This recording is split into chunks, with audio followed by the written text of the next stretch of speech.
Exercise 8.3 के 8th question में अब हम पहुंच गए हैं। तो 8th क्वेश्चन दिया हुआ है, Amina buys a book for ₹275 and sells it at a loss of 15%। How much does she sell it for. यहाँ पर अमीना के बारे में बता रहा है कि अमीना जो है एक बुक खरीदती है 275 रुपीज़ में और उसको 15% लॉस में बेच देती है, और हमसे ये पूछ रहा है कि उसने कितने प्राइस में उसको बेचा। तो हमको यहाँ पर सीधा सीधा सेलिंग प्राइस फाइंड आउट करना है। कॉस्ट प्राइस हमको दिया हुआ है कितने में उसने ख़रीदा, और लॉस का परसेंट दिया हुआ है कि कितने परसेंट लॉस में उसने बेचा है। हमको यहाँ पर ये नहीं बताया कि कितने लॉस में या कितने रुपीज़ के लॉस में उसने बेचा है।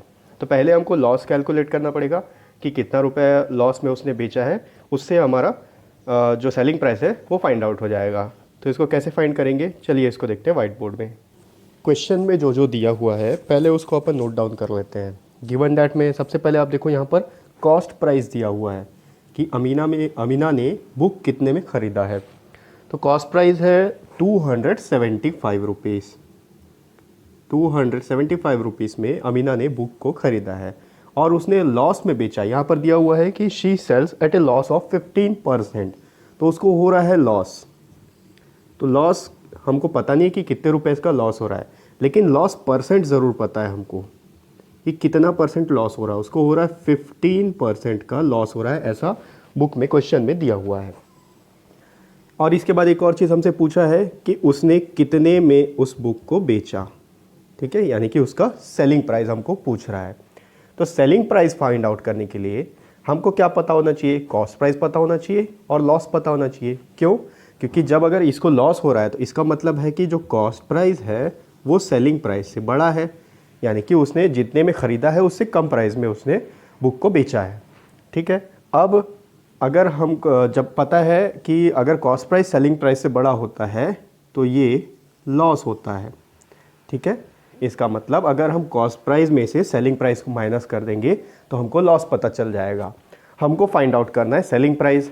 हमको सिर्फ यहाँ पर कॉस्ट प्राइस पता है 275, लेकिन लॉस हमको पता नहीं है। तो पहले लॉस को कैलकुलेट कर लेते हैं। क्यों लॉस को कैसे कैलकुलेट करेंगे, लॉस का परसेंट दिया हुआ है, 15% लॉस हो रहा है। तो लॉस परसेंट के फॉर्मूला में पुट करके हम फाइंड आउट करेंगे कि उसको कितना लॉस हो रहा है। उसके बाद इस फॉर्मूला में पुट करके हम फाइंड आउट करेंगे कि उसका सेलिंग प्राइस कितना होगा। ध्यान से देखिए, लॉस परसेंट का फॉर्मूला क्या होता है, loss divided by cost price into 100%। ये फॉर्मूला हम देख चुके हैं स्टार्टिंग में। इस एक्सरसाइज के स्टार्टिंग में जो पहला वीडियो था, सब इंपॉर्टेंट पॉइंट्स के नाम से इंट्रोडक्शन जो वीडियो था, उस वीडियो में इस फॉर्मूला के बारे में हमने डिस्कस किया। अगर आप अभी भी आप वो वीडियो नहीं देखे हो तो डिस्क्रिप्शन बॉक्स में आपको लिंक मिलेगा एक्सरसाइज 8.3 का, उसका पहला वीडियो आप देख लोगे तो ये सारे डाउट्स आपको क्लियर हो जाएंगे। उसमें बहुत सारे पॉइंट्स हमने डिस्कस किए थे। तो अब लॉस परसेंट कैलकुलेट करते हैं। लॉस हमको पता नहीं है कितना है, डिवाइडेड सबसे पहले लॉस परसेंट। ठीक है, लॉस परसेंट तो 15% है, ये क्वेश्चन में दिया हुआ है, इज इक्वल्स टू लॉस हमको पता नहीं है, कॉस्ट प्राइस हमको पता है 275 है इंटू 100%। इसको ध्यान से देखना, यहाँ 100% जो है न्यूमरेटर में है, इसको लेफ्ट साइड शिफ्ट अगर हम करते हैं तो यहाँ मल्टीप्लाई हो रहा है, यहाँ आके डिवाइड हो जाएगा। ये होगा 15% divided by 100% is equals to loss by 275। अब यहाँ न्यूमरेटर में भी परसेंट है, डिनोमिनेटर में भी परसेंट है, ये दोनों आपस में कैंसल हो जाएंगे, दोनों परसेंट बच गया 15/100। दोनों 5 के टेबल से डिविजिबल है, इसको डिवाइड कर लेते हैं। 5 3 ज़ा 15, 5 2 ज़ा 10, 5 0 ज़ा 0, बच गया यहाँ 3/20। इधर आगे मैं कंटिन्यू करता हूँ, 3/20 is equals to loss by 275। अब हमको फाइंड आउट करना है लॉस। तो ये जो डिनोमिनेटर में 275 है वो यहाँ पर जाके मल्टीप्लाई होगा, क्योंकि यहाँ पर डिवाइड हो रहा है 275। अगर उसको अपोजिट साइड शिफ्ट करेंगे तो अपोजिट साइड जाके न्यूमरेटर में मल्टीप्लाई होगा। ये होगा 3/20 into 275 is equals to loss. 275 में लास्ट में 5 है और नीचे 20 में 0 है, तो दोनों 5 के टेबल से डिविजिबल है। डिवाइड कर लेते हैं, 5 4 ज़ा 20 हो गया। अगर यहाँ करेंगे तो 5 5 ज़ा 25, यहाँ बच गया 2, अगेन 5 5 ज़ा 25, 55 इंटू 3 डिवाइडेड बाई 4। तो यहाँ 4 जो है इवन नंबर है, लेकिन ऊपर में एक भी इवन नंबर नहीं है, तो यहाँ दोनों आपस में डिविजिबल, कंप्लीटली डिविजिबल नहीं होंगे। तो पहले मल्टीप्लाई कर लेते हैं, 55 इंटू 3 कितना होगा, 55 इंटू 3, 3 5 ज़ा 15, 3 5 ज़ा 15 प्लस 1 16, ये हो गया 165 डिवाइडेड बाई 4। ये हमारा लॉस है। इसको हम पॉइंट में कन्वर्ट कर सकते हैं, तो पॉइंट में कन्वर्ट कर लेते हैं।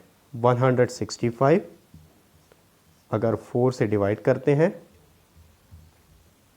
ये हो गया 4 4 ज़ा 16, 0, ये 5 नीचे आया, 4 1 ज़ा 4, यहाँ बच गया 1, डेसिमल लगा के 0, 4 2 ज़ा 8, अगेन माइनस किए 2, डेसिमल के बाद एक डिजिट है इसलिए यहाँ 0 ले सकते हैं, 4 5 ज़ा 20, 0 0, आंसर आया 41.25।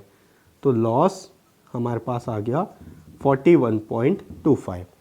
अब हम सेलिंग प्राइस आसानी से कैलकुलेट कर सकते हैं। लॉस हमने फाइंड आउट कर लिया 41.25। तो इस फॉर्मूला में अगर हम पुट करेंगे cost price minus selling price is equals to loss, तो हमारा सेलिंग प्राइस फाइंड आउट हो जाएगा। कैसे करेंगे, लॉस या फिर cost price minus selling price is equals to loss. अब आप देखो, ये सेलिंग प्राइस इधर माइनस में है, अगर इसको राइट साइड शिफ्ट कर देते हैं तो वहाँ जाके ये प्लस हो जाएगा। Cost price is equals to loss plus selling price. अब वैल्यू पुट करते हैं, कॉस्ट प्राइस का वैल्यू है 275 is equals to loss. Loss कितना हुआ अभी हम फाइंड आउट किया 41.25 प्लस सेलिंग प्राइस। अब यहाँ पर देखो हमको फाइंड आउट करना है सेलिंग प्राइस।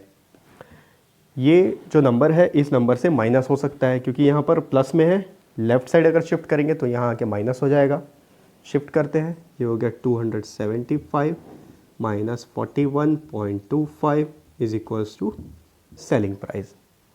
अगर इसको सब्सट्रैक्ट करते हैं, ठीक है, मैं यहाँ सब्सट्रैक्ट कर देता हूँ, 275 में से 41, ठीक है, 41.25 को सब्सट्रैक्ट करेंगे। अगर आपको डेसिमल सब्सट्रैक्शन नहीं आता है तो डेसिमल का जो हमारा चैप्टर है वो डिस्क्रिप्शन आपको हमारे वीडियो में मिल जाएगा, आप हमारे प्लेलिस्ट में जाके देख सकते हो। वो चैप्टर आप देख लोगे तो मैं अच्छे से समझाया हूँ कैसे सब्सट्रैक्ट करते हैं, ठीक है। ये हो गया 4, पहले 10, ये 9, ये 10, 10 माइनस 5 5, 9 माइनस 2 7, 4 माइनस 1 3, 7 माइनस 4 3, यहाँ 2 का 2। फाइनल आंसर आया हमारा 233.75 रुपीज़। यानी कि अमीना ने जो बुक बेचा था उसका जो सेलिंग प्राइस है 233.75 है। ये हो गया एक्सरसाइज 8.3 का 8th क्वेश्चन।